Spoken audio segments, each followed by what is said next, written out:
High বন্ধুরা, তোমরা কেমন আছো? আশা করি ভালো আছো। আবারও নিয়ে চলে এলাম নতুন একটা ভিডিও।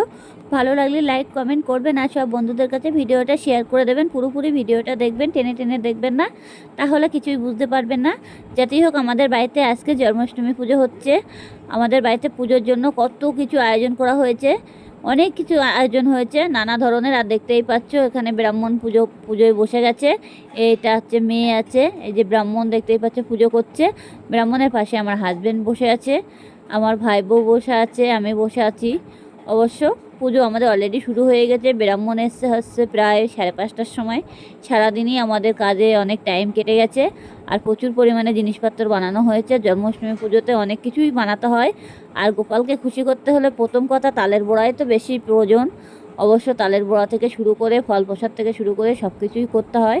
জানো তো সব কিছুই, যে তালের বড়াটা কী করতে হয় জন্মাষ্টমী পুজোতে। জন্মাষ্টমী পুজোতে কিন্তু খরচা আছে, খরচা থাকলেই হবে কি। কিন্তু গোপাল এত শান্ত, মিথ্যা কথা বলবো না সবাইকে, খুবই আমার গোপাল খুবই ভালো।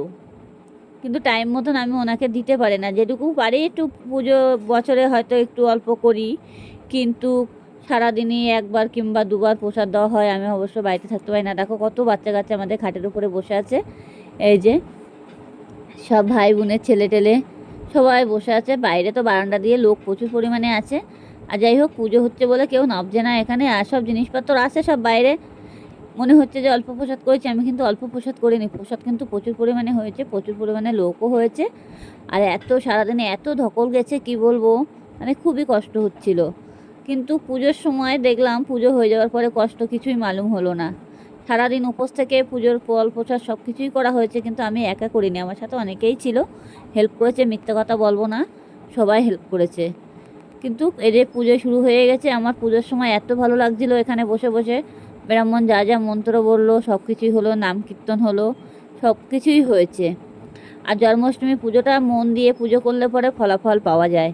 সব ঘরে ঘরে আজকাল জন্মাষ্টমী পুজোটা করা খুবই জরুরি দরকার, হিন্দু শাস্ত্রে অন্তত। কিন্তু পুজো জন্মাষ্টমী যত ভালো করে করবে, গোপালকে যত খুশি রাখতে পারবে, সেত তোমার সবথেকে বেশি খুশি হবে।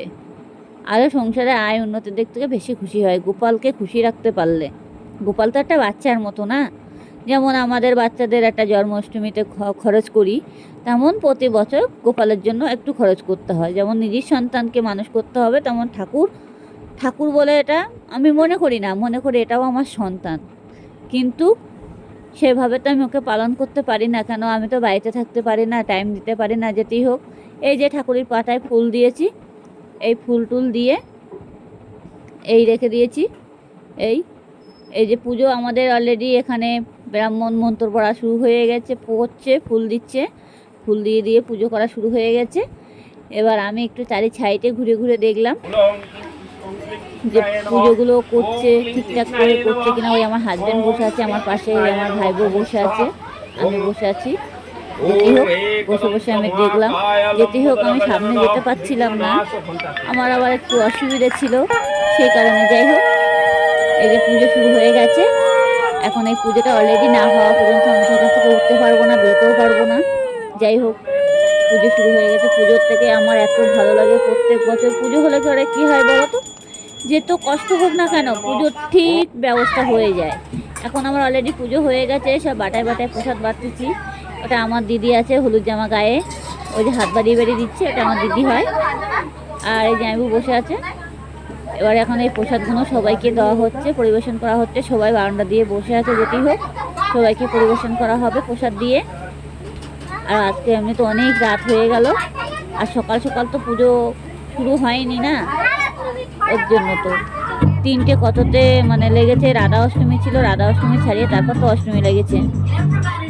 তার জন্য ব্রাহ্মণ 5টার সময় এসেছে। আমি এখন প্রসাদ দেওয়া শুরু করে দিয়েছি। ভালো লাগলে লাইক কমেন্ট করবেন, সব বন্ধুদের কাছে ভিডিওটি শেয়ার